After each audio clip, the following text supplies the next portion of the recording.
I'm Jillie, Little Zen Crone. Welcome to the Moon Magic series. This is a series where we're going to explore each phase of the moon. Today, we're going to be looking at the new moon.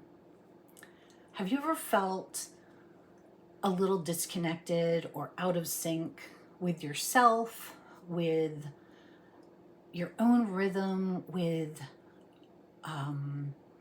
maybe you have felt a little bit lost or, disconnected from the whole. If if you have felt that way, I definitely understand. I felt that way too. And that's why a little over 2 years ago, I started to live more lunarly. I started to really have a moon practice and to look at the moon a little bit more seriously, I guess, and how the moon actually affects us internally. And if that is something you think you might be interested in exploring, let's begin.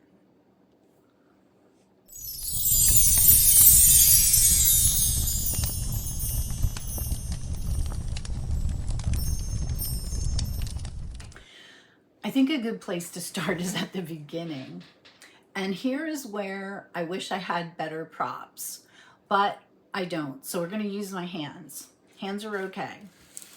So let's start at the beginning and talk about like what happens. How is the new moon, how is it there? We all learned this in elementary school, but I don't know. Maybe we need a refresher. So we have the sun, and the sun is revolving, it's turning. And over here is the earth. And the earth is turning, and it's also orbiting around the sun. And that takes 365 days a year. It takes a year. Also, over here around earth, we have the moon. And the moon is spinning itself, and it's also revolving around the earth. And that takes 29.5 days. So we've got a lot of spinning and orbiting going on. And that creates a lot of force, of like centrifugal force, of movement. As a matter of fact, the earth spins at approximately a little bit more than 1,000 miles per hour. We don't feel it because the earth is so big. But that's why we're able to have our feet planted on the earth and we don't fall off, because we've got all of this centrifugal force going on. So what makes the new moon? Okay, so we have the sun over here, we have the earth over here, and we have the moon spinning around the earth.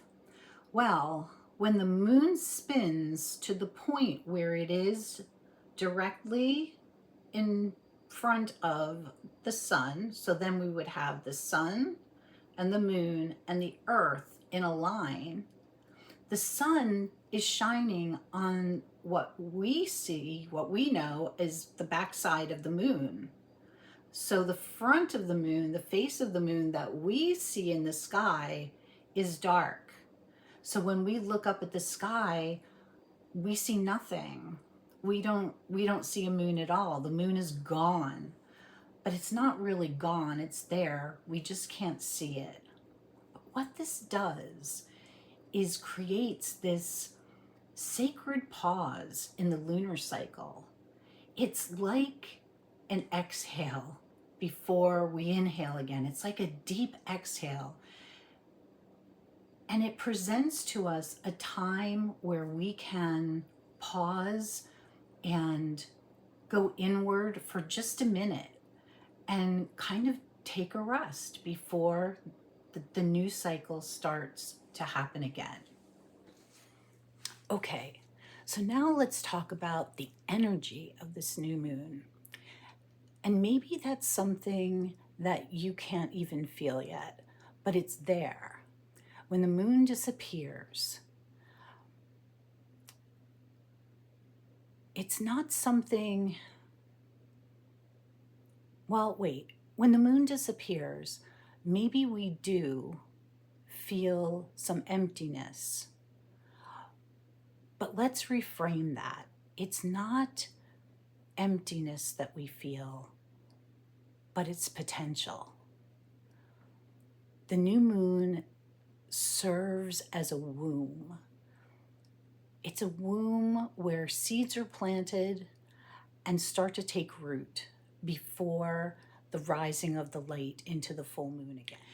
So when the moon is high in the sky and full and bright, it feels more alive and more lively, right?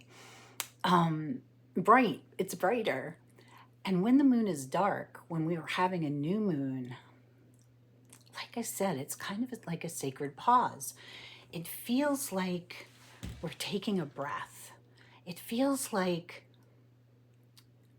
a little bit more inward, or like we're a little bit more introspective.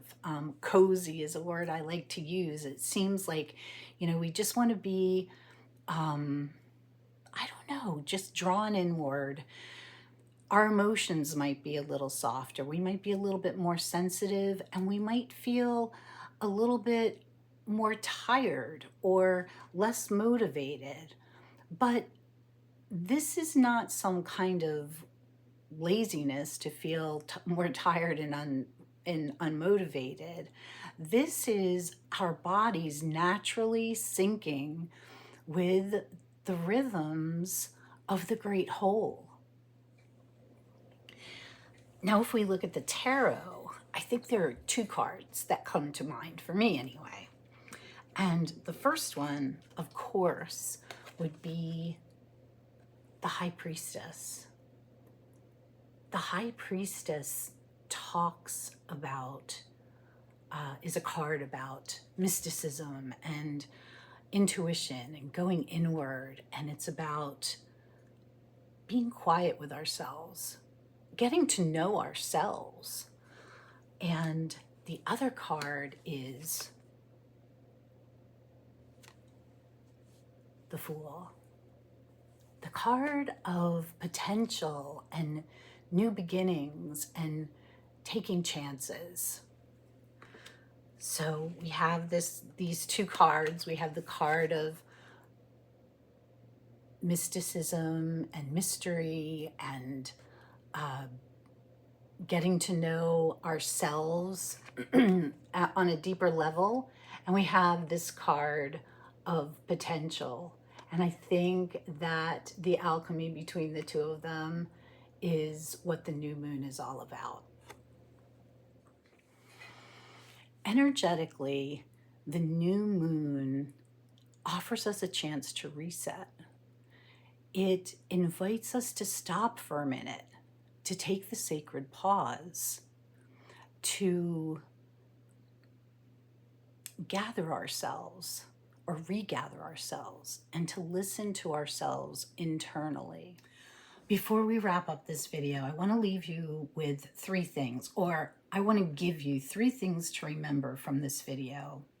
The first one is that with all of the movement of the sun and the moon and the earth, that creates centrifugal force, and it creates movement that's huge. It moves the tides. It affects animals, and it affects us. We are not separate from these movements.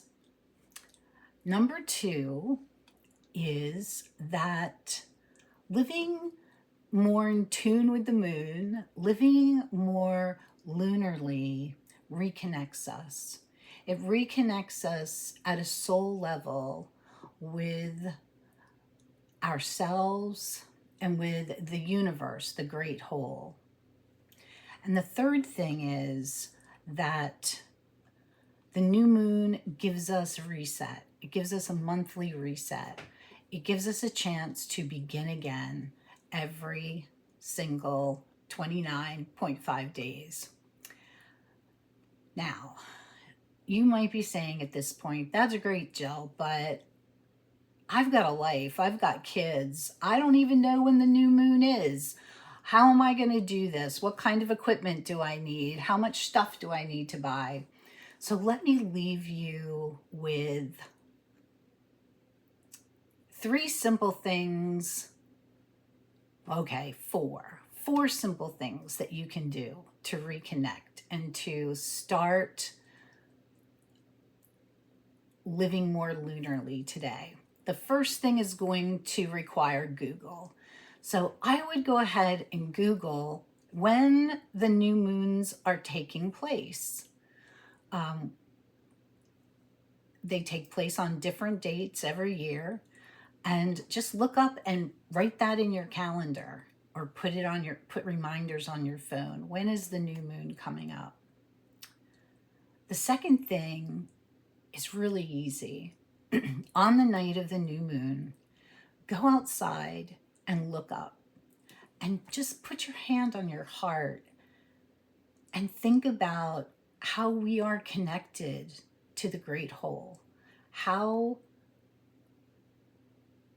we are grateful for this moment that we can exhale and reset. And then the second thing you can do is just light a candle. Light 1 candle, light a few candles, turn down the lights. I remember as a young mom, my husband was working and I was home with the kids, and I just really wanted to create a calm atmosphere at dinner time. And so I would light candles, and it's amazing how just turning down the lights and lighting candles brings everything down quite a few decibels. So just light a candle. If you're home by yourself, light a candle and pour a glass of something that refreshes you, and just sit. And the third thing is, just think about one thing that you'd like to have more of in your life in the coming lunar cycle, in the coming month. What would you like to have more of? Would you like more peace, more happiness, more money, more connection? What is one thing, just one thing, that you would like to bring more of into your life? And write that down. Fold it up, put it under your candle. That's it. That's it. We don't need any fancy altars or, fancy spell work or, all the words.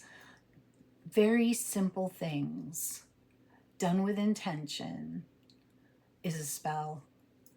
Very simple things done with intention is a prayer and is a practice. I hope you enjoyed this video.